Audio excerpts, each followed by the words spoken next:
A paz de Cristo ADVEC São Paulo? Amém. Não, você não está aí não. A paz de Cristo ADVEC São Paulo? Amém. Glória a Deus. Abra sua Bíblia em Gênesis, capítulo de número 28.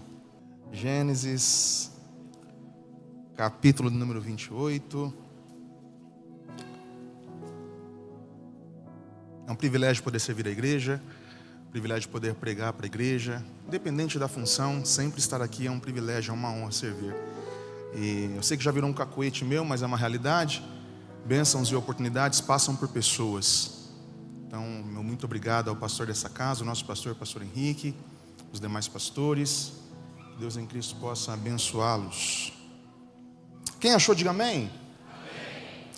Gênesis capítulo 28, versículo 11 diz: E chegou a um lugar onde passou a noite, porque já o sol era posto, e tomou uma das pedras daquele lugar, e a pôs por sua cabeceira, e deitou-se naquele lugar. Chegou a um lugar onde passou a noite, porque já o sol era posto, e tomou uma das pedras daquele lugar, e a pôs por sua cabeceira, uma espécie de travesseiro, e deitou-se naquele lugar. Quem acredita aqui ainda que uma palavra que sai do altar pode modificar histórias e vidas? Que existe sempre um propósito, uma palavra direcionada, isso é uma realidade. Quando eu recebi a informação de que eu iria pregar hoje, estava vindo para cá, a caminho da igreja, dirigindo o carro, para resolver algumas demandas aqui da comunicação. E aí, quando eu peguei o celular e vi, como sempre, manda quem pode, obedece quem tem juízo. E aí o pastor falou, a minha resposta foi: considere feito, vamos avante. Só que logo em seguida a pergunta que não quer calar: tá, eu prego o que agora? Deus, o que eu prego para sua igreja? Porque é bem verdade que quando se trata de pregação, a gente que está aqui, servindo junto ao pastor da igreja, junto aos outros pastores, a gente faz atendimento, a gente acompanha a demanda da igreja, a gente entende o que está acontecendo aqui. E não tem como a gente jogar qualquer coisa aqui em cima, porque amanhã você me vê aqui. Então a gente prega, a gente não vai embora, a gente permanece aqui. Então uma palavra liberada aqui, ela nos persegue, porque depois no outro dia você me vê, você nos vê. E a minha expectativa está muito grande para 2025. Eu creio piamente que vamos frutificar de fato em 2025. Eu estou sozinho nisso aqui? Só que olha só, nesse sentimento que eu estava dirigindo o carro, o Espírito Santo começou a falar no meu coração, com base nisso. Ele disse exatamente assim: filho, desse jeito, eu gosto falando com você. Você está já em 2025, já está com a expectativa alta para 2025, mas tem pessoas que não estão com a mesma expectativa. E antes de eu indagar a Deus, a resposta já veio de cara: só que eles têm motivos para isso. Falei, poxa, eu não estou entendendo o que está acontecendo. Eles têm motivos. De repente um projeto, uma história, um detalhe da vida, um planejamento, alguma coisa que eles oraram durante o ano inteiro, falta alguns dias para finalizar o ano, e ainda não aconteceu. Eles têm motivos. Você queria uma resposta? Então é isso que você vai pregar. Falei, amém, Senhor. Então a pregação que eu vou pregar hoje aqui, rapidinho, em poucas palavras, de maneira bem simples. Repita após mim: o propósito é maior que o processo. Entre dois pontos, existe um percurso. Da onde você sai para onde você vai chegar, é o que a gente vai chamar geralmente de percurso. O que é percurso? É esse meio do caminho aí. Da onde você sai, você dispara, até o lugar que você vai chegar. É o que a gente chama de caminhada, de percurso. Jacó, ele está saindo de algum lugar, gente. Ele está saindo justamente para chegar em outro. Ele sabe de onde ele saiu, ele sabe onde ele vai chegar, e esse é o percurso dele, é a caminhada dele. Só que eu entendo que para todo o percurso existe também um propósito. Eu já disse aqui uma vez, e é verdade, que o processo geralmente está sempre no âmbito humano, já o propósito está no âmbito divino. Só que quando a gente observa percurso, caminhada, esse negócio de andar, de pensar e sonhar em chegar em algum determinado lugar, para chegar, você na sua cabeça é apenas a saída, você sai de um lugar para chegar em outro. Só que o meio do caminho é onde Deus nos toma para tratar algumas coisas com a gente. E é bem verdade que talvez num domingo como esse, você está aqui no meio de algum percurso, sem entender muita coisa. E você de repente tem motivos até para ficar meio que cabisbaixo. O processo pode ser aparentemente estranho. O processo, o percurso, a caminhada pode ser um pouco dolorosa, pode ser um pouco fria, a noite pode ser um pouco gelada. Mas vamos lá, se o percurso é estranho, o propósito é maior que o processo sempre. Se é meio estranho que você está vivenciando, e é o que é isso aí? É processo, pois é, mas o propósito sempre é maior que o processo. Ah, mas está um pouquinho estranho, pastor. Tá, só que o propósito é maior que o processo. A dor está muito pesada, mas o propósito é maior que o processo. Eu vou começar a profetizar aqui já. E você que pode, recebe aí. Não aconteceu como eu gostaria, mas o propósito é maior que o processo. Não aconteceu como eu desenhei, mas o propósito, ele é maior que o processo. Não chegou como eu gostaria que chegasse, mas o propósito é maior que o processo. A atividade não se deu como eu achei que se daria, mas o propósito é maior que o processo. Tem alguém comigo aqui?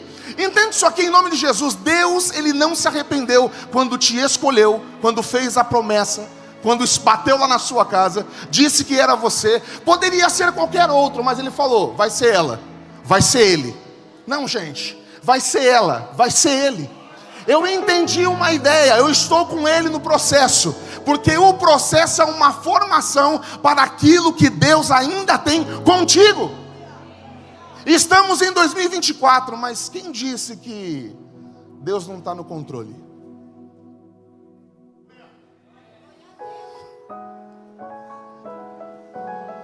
Controle.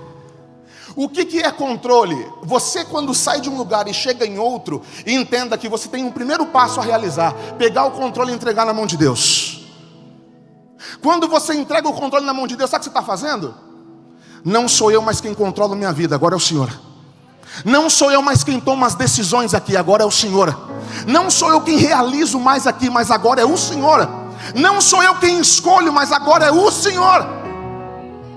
O controle é no meio do processo. Aí chega no processo, Deus vai lá e fala, me passa o controle. É sobre controle na mão de Deus.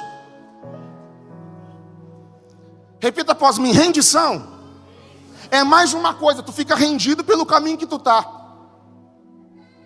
A polícia chegou em você e disse, ei, levanta a mão, o que tu faz? Ninguém nem pensa. Sabe o que quer dizer isso? Mão levantada? Eu estou vulnerável. A vontade não é minha mais, agora é a vontade da autoridade que está sobre aquele que pediu para que eu levantasse a mão. Eu estou vendo Deus pedindo para algumas pessoas levantar a mão e entregar o controle hoje. E dizendo, 2024, meu filho, para você pode ser estranho, isso para você é atrás, meu filho, pega, toma posse. A grande consideração é essa, 2024, está estranho, está meio bagunçadinho. Pois é, o que é bagunçado para você, eu tenho um Deus que é artista. Eu tenho um Deus que resolve tudo e todas as coisas. Estou sozinho aqui? Sempre o processo, ele vai ser maior que o propósito. O primeiro tópico da minha pregação é: o propósito nos faz chegar a algum lugar. Repita após mim, o propósito. Mais forte, o propósito nos faz chegar em algum lugar. Sempre quando você sai de um lugar para outro, você tem, gente, é para chegar em algum lugar, é óbvio. A caminhada com Deus é você sair de um lugar e chegar em um outro ambiente. Não existe ficar circulando no mesmo lugar. Esse texto ele é muito intrigante. Você está com a Bíblia aberta. É apenas um versículo. Mas olha só que interessante. E chegou a algum lugar. Isso aqui pirou a minha mente. Sabe por quê? Porque o escritor do Gênesis não sabe onde Jacó está. Eu não estou falando nem de Jacó, estou falando do escritor do Gênesis. O escritor do Gênesis não sabe onde Jacó está. Prova isso, se ele soubesse falaria. Até porque nós temos aqui dentro de uma visão teológica que é Moisés que escreve. Moisés é detalhista, é especialista. Ele não dá o dado, ele não fala onde Jacó está. Sabe o que é estranho também? É que nem Jacó sabe onde ele está. Agora olha isso aqui. Jacó é alguém que tem uma característica de pessoas que agarram oportunidades. Desculpe desfazer sua infância agora, mas eu vou fazer uma pergunta unânime. Qual que é o significado no nome Jacó? Eu te ajudo. Suplantador, enganador, dá nó em pingo d'água. Vamos trazer para São Paulo? Vacilão. Esse cara não dá para confiar. Mas sabe aquele negócio? Vamos abrir aqui um quadro. Mentiram para você? Eu vou deixar isso aí de lição de casa. Porque quando ele nasce, primeiro quem sai é o quê? Esaú. E o texto é bem claro em dizer, aí depois você procura na sua casa, tá? E aí logo em seguida sai Jacó. E por isso se chamou Jacó, vírgula, porque agarrou em Esaú. O termo em hebraico, repita após mim, Yaakov. Ah, você falou hebraico. Yaakov quer dizer aquele que agarra. Mas a questão de suplantador, enganador, dar nó em pingo d'água, o que é isso aí? É realmente a conduta de Jacó a posteriori, depois, contribuiu para que ele deixasse de ser aquele que agarra e fosse um enganador. Por isso que a maioria dos dicionários vão dizer enganador. Só que se tu ler o texto Bíblia, e que nós aprendemos com o nosso pastor Silas, para eu fazer uma afirmação teológica, eu preciso que utilizar a Bíblia. E aí tu vai ver o texto claramente. E porque agarrou, se chamou Jacó. Então ele é alguém que agarra. Repita para alguém do seu lado aí. Tu tem que agarrar a oportunidade, meu filho. A característica de quem é cristão, sabe quem é? É alguém que agarra a oportunidade. Tem oportunidades que passam uma vez só. Senhor Avelino, tecladista, é uma vez só. E tem oportunidades que às vezes Deus vai ser tão bonzinho e vai de repente passar um outro momento para você. Posso te falar, não conte com a sorte. Eu quero liberar essa palavra profética para você. Em nome de Jesus, aproveite cada oportunidade, porque pode ser a última. Agarra a oportunidade. Agora o que é mais interessante, sabe o que é? Já foi dado spoiler e tu não pegou. Como eu disse, é apenas um versículo. Mas olha isso aqui. E chegou a algum lugar, onde passou a noite, porque já o sol era posto. Gente, ele está indo para algum lugar. Que lugar que é esse? Jacó, ele está saindo da casa dele, está indo para a casa de Betuel. Repita após mim, Betuel. Betuel é o avô de Jacó. Eu já acabei com a sua infância. Provei para você que ele não é aquele enganador, né? Deixa eu acabar com um pouquinho mais da sua infância. Ele também não é aquele folgado que fica em casa, tá? Se eu te falar que o folgado era Esaú e não Jacó. Prova, pastor, vamos abrir aqui o quadro. Você reparou quando, naquela narrativa, quando aparece Esaú para vender a primogenitura, você viu o que Jacó está fazendo? E como que o texto fala sobre ele? Jacó habitava em tendas.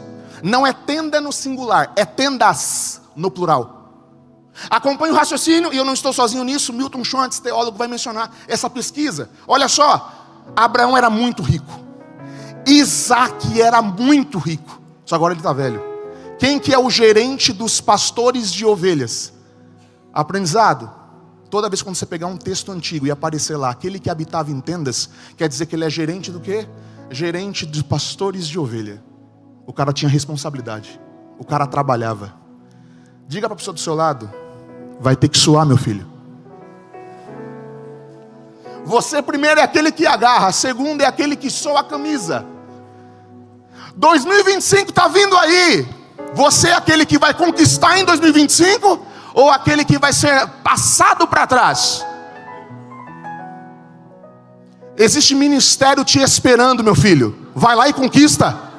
Existem portas abertas te esperando, meu filho. Vai lá e conquista. Existem profissões que estão abertas para você. Vai lá e conquista.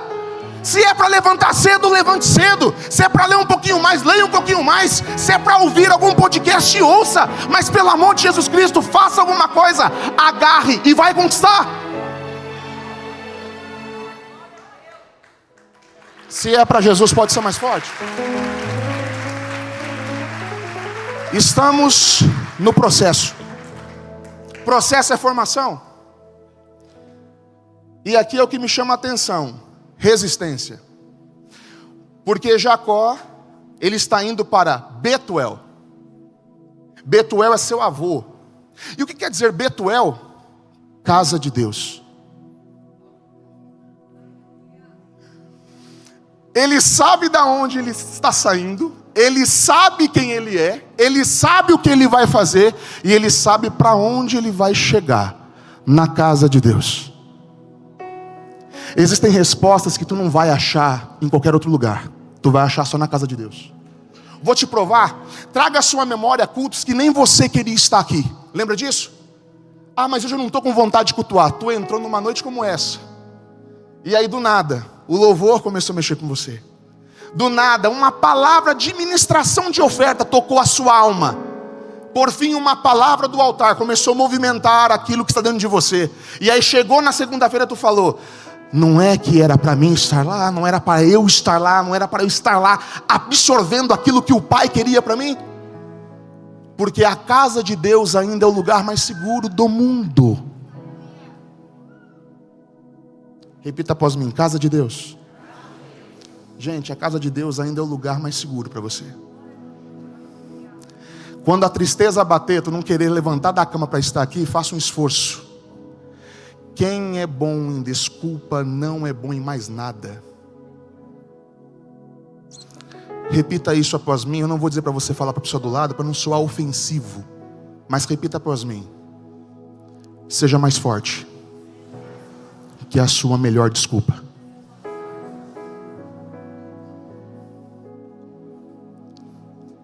Resistência.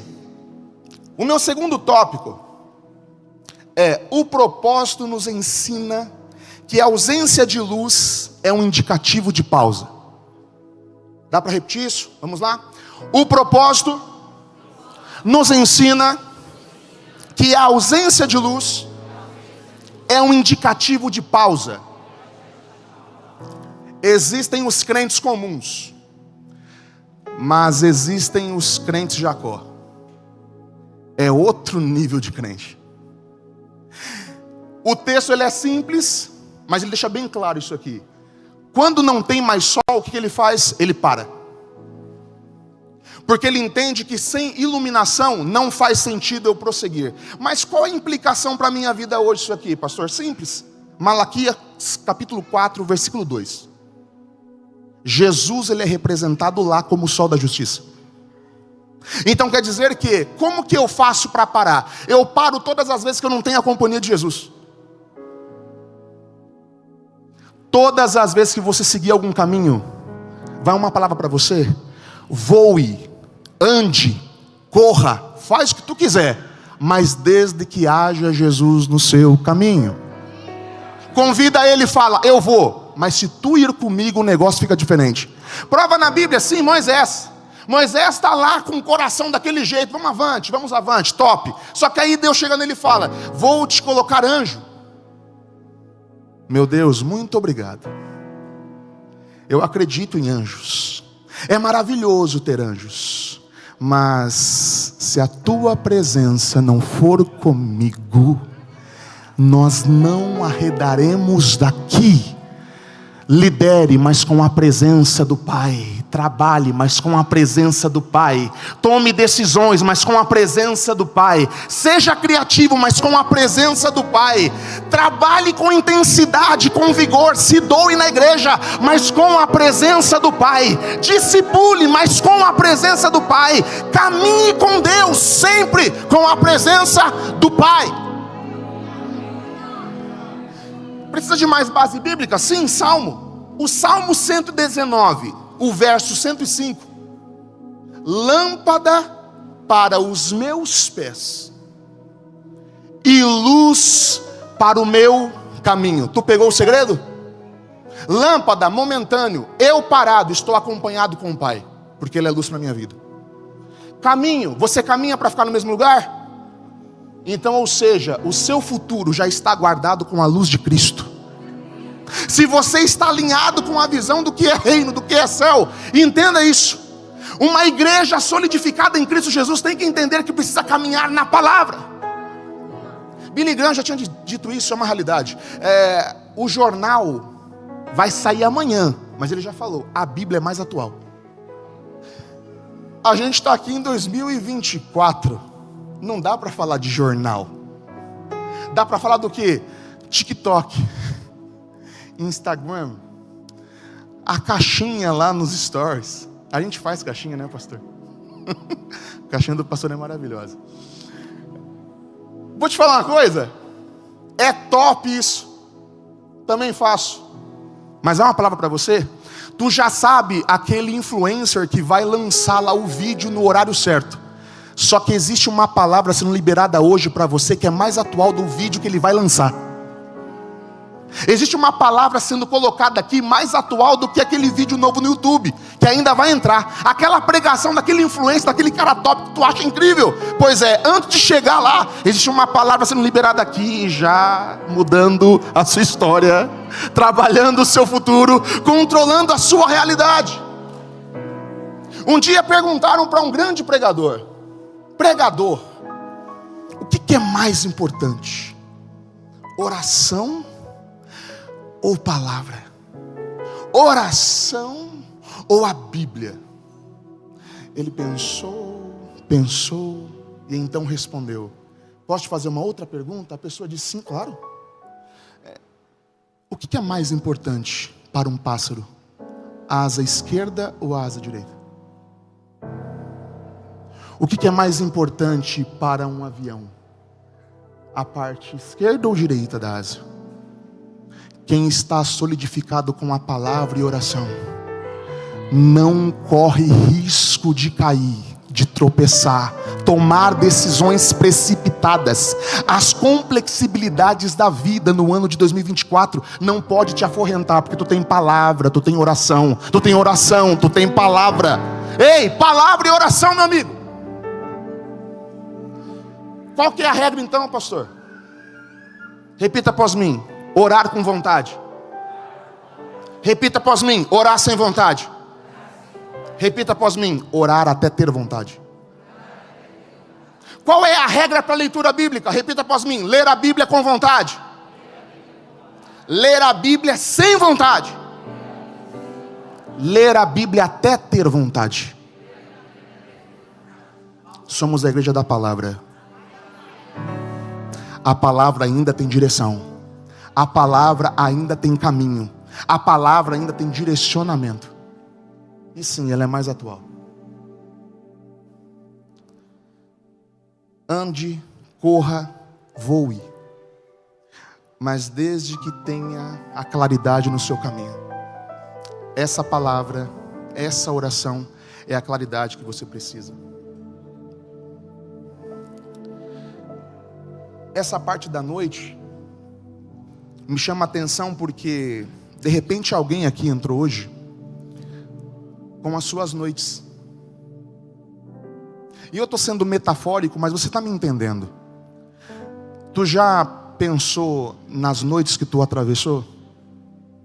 Você reparou que nessa caminhada de Jacó, mesmo indo para a casa de Deus, isso mostra muito a nossa realidade. Porque ele está saindo da casa dele e indo para a casa de Deus, Betuel, onde é a casa do avô. E é muito parecido com a nossa realidade aqui. Só que o fato de ele sair de onde ele está e chegar em Betuel, na casa de Deus, não elimina ele passar por noite. Porque a noite chega para todo mundo. No meio do processo existem noites. E essas noites precisam ser vivenciadas. Não vou dar exemplo de outra pessoa, vou dar o meu exemplo aqui. A minha noite. Eu tinha 15 para 16 anos de idade.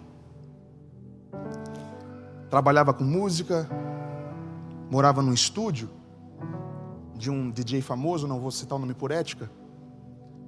E eu comecei a perceber que a princípio não estava tendo tanto trabalho como tinha antes. E eu percebi, alguém vai rodar aqui. Eu lembro-me que ele chegou em mim e falou: Sérgio, eu acho que já deu. Eu tinha 15 para 16. Só para você entender, eu morava sozinho. Sou adolescente de outra geração. Meu pai tinha me emancipado, até porque eu pedi. Como que aconteceu isso? Uma linda história. Vim para São Paulo morar com meu irmão. Meu irmão inventou de se apaixonar. Se casou. Quem sobrou? Mas trabalhava. Falei: pai, me emancipa. E então eu moro sozinho. E foi assim que aconteceu. Mas quando ele chegou em mim e disse isso, falou: eu acho que não vai dar mais. Gente, imagine a sensação. Eu comecei a me ver na Praça da Sé. Você riu porque não é você. Falei: eu tenho 15 para 16 anos de idade.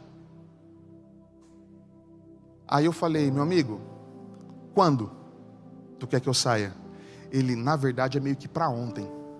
Você consegue fazer algum contato aí e sair amanhã?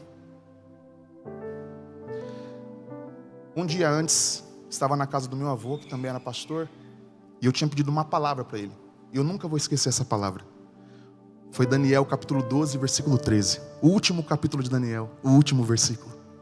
Tu, porém, vai até o fim. Na hora, bugou a mente. O Senhor falou para eu ir até o fim. E realmente, estou indo até o fim mesmo. Para piorar, ou melhor. De fato, para ficar ruim tem que melhorar bastante ainda.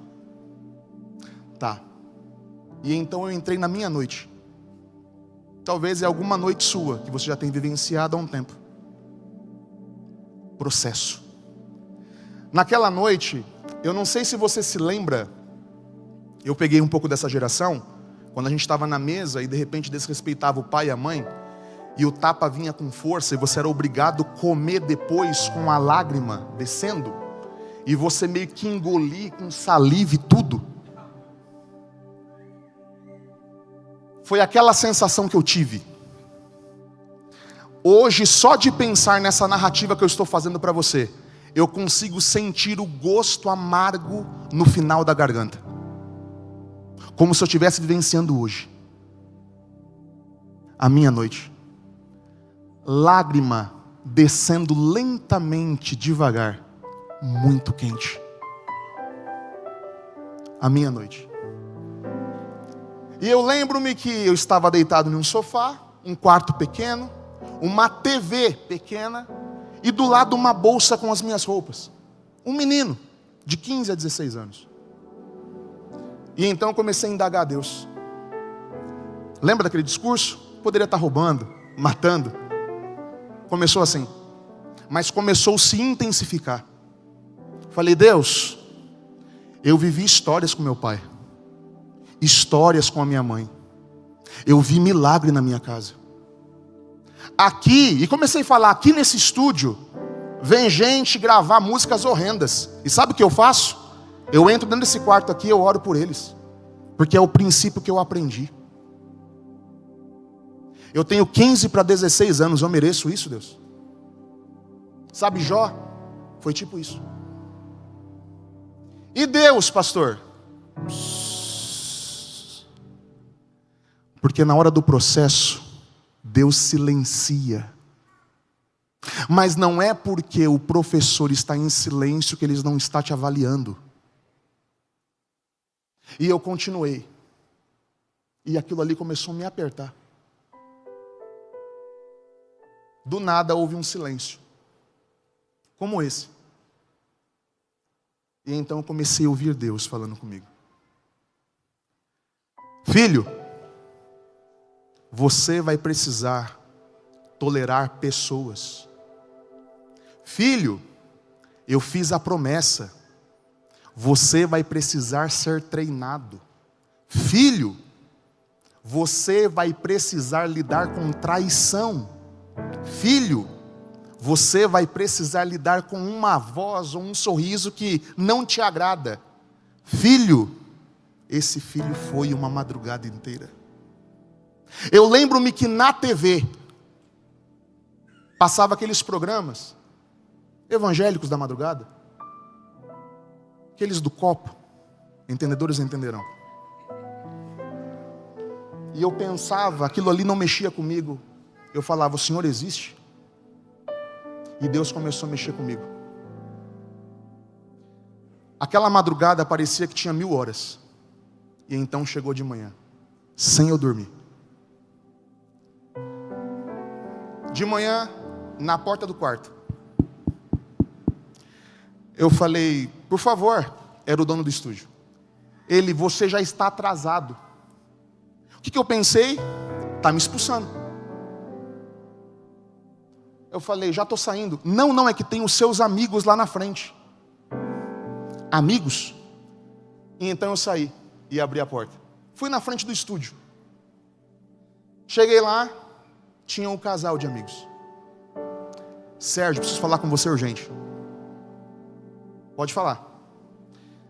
Tem 2 coisas. Se você não aceitar, eu vou entender. Porque isso só pode acontecer se você aceitar as 2 coisas. Eu diga. Na época eu dava aula de guitarra. E ele falou para mim, lembro como hoje, o esposo do casal. Existe um dono de uma escola em Santo André, que ele precisa de 2 coisas lá. Primeiro, mas é para ontem, um professor de guitarra, mas que more lá.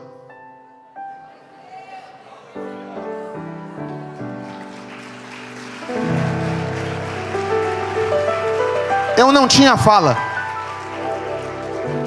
A história continua. A minha noite. Quando eu pensei em falar alguma coisa dentro de mim, aquela voz da madrugada que ficou me chamando de filho a madrugada inteira, disse exatamente como eu estou falando aqui nesse tom: eu cuido de você. Eu voltei para dentro do quarto e eu lembro-me que a discussão continuou. Você viveu histórias do seu pai, isso doía. Viveu histórias da sua mãe, da sua família, testemunho familiar. Até quando você vai contar a história do seu pai, da sua mãe, do seu avô? Meu filho, você precisa passar a história, porque para onde eu vou te levar, você vai ter que ser referência. Sabe por que está doendo hoje? Porque não é sobre a história do seu pai e da sua mãe. Deus está fazendo a sua história agora. Por isso que Ele vai amassar mesmo. Por isso que Ele vai bater mesmo. Só que não é história de avô, de avó, de pai, de mãe. Foi incrível, te deu sustentáculo, te solidificou de alguma forma. Só que para onde, e agora eu ouvi, e agora eu digo para você, para onde Deus vai te levar. Só quem acredita nisso. A história do seu pai e da sua mãe não fará sentido.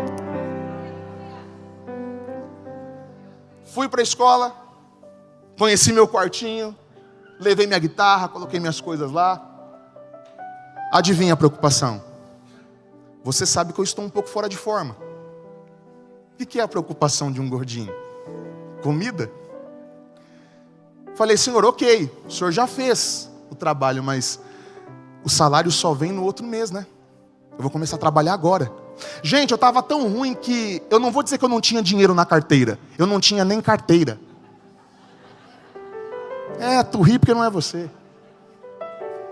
E eu lembro-me que eu fiquei com essa coisa no meu coração apertada. Daqui a pouco, a campainha da escola. Pé. Vou lá, é o mesmo casal. E eu lembro-me, no interfone, ele falando, eu em cima na escola e eu ouvindo. Ô Sérgio, deixa eu te fazer uma pergunta. Você gosta de polenguinho? Eu gosto. Gosto. Você gosta de queijo prato? Gente, no interfone isso. E eu lembro que eu falei, até do humor dele eu lembro, porque eu falei assim, eu gosto. Ele falou, mas faz mal isso aí, hein? E começou a falar, você gosta disso, gosta daquilo, gosta disso, gosta daquilo. Ele falou, então desce aqui. E eu desci. E ele levantou o porta-mala do carro.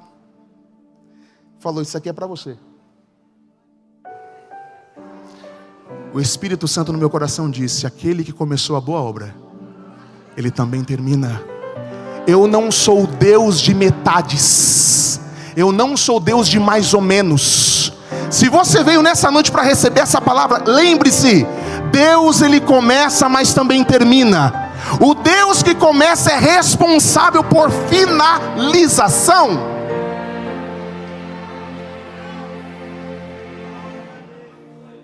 subi as coisas.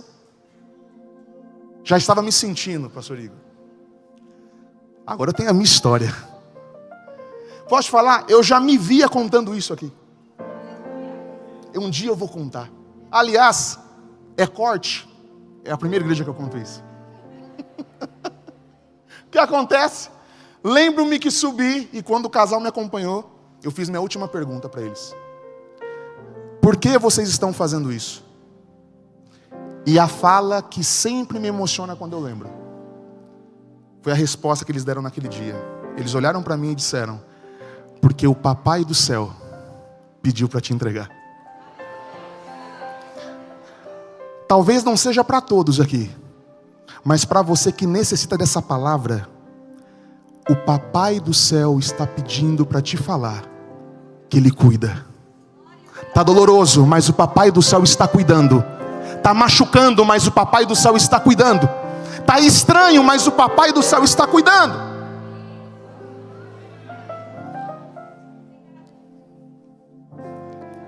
Terceiro e último tópico da minha pregação. O propósito ensina que podemos ser bases para grandes realizações de Deus. Dá para repetir isso? O propósito nos ensina... Não, mais forte. O propósito nos ensina que podemos ser bases para grandes realizações de Deus. Sabe uma coisa que me intriga aqui? É que no texto, é apenas um versículo, como eu disse, mas olha a profundidade disso. O versículo diz assim, e ele tomou uma das pedras daquele lugar. Se está dizendo que ele tomou uma das pedras daquele lugar, quer dizer que tinha mais que uma. Uma questão óbvia. Agora vamos tentar entrar no mundo das pedras agora. Alex, coloca uma música mais de fábula. Uma coisa mais, não vou falar Disney, mas é tipo isso. Entre no mundo das pedras agora. Uma pedra conversando com a outra. E aí uma diz: eu sou pontuda. Logo eu sou poderosa. Eu posso ser utilizado inclusive para quê? Para ferir um soldado. Soldados vêm aqui e me pegam justamente para que eu possa atingir alguém. Do outro lado uma outra pedra. Uma pedra que não é tão pontuda, ela é grande. Aí ela fala assim: você é pontuda, só que você não tem impulso. Precisa de impulso. Precisa de força. Eu sou grande. Que adianta ser pontudo, mas não tem força? Aí tem uma pequenininha e fala: mas nem você é pontuda. E nem você grandona. Cabe num alforje. Para caber no alforje tem que ser o tamanho ideal. Logo, nós temos alguma coisa em comum. Pontuda, grandona, pequenininha. Isso foi incrível. Nós somos importantes. Agora mais cinematográfico. Vamos crescer. Começa lá no agudo, Alex. Lá no agudo. Mas lá no canto tem uma pedra que ela não é pontuda, que ela não é pequena, que ela não é tão grande. Ela é uma pedra chata. Repita após mim: pedra chata. Não tem utilidade nenhuma. Não sou pontuda, não sou importante.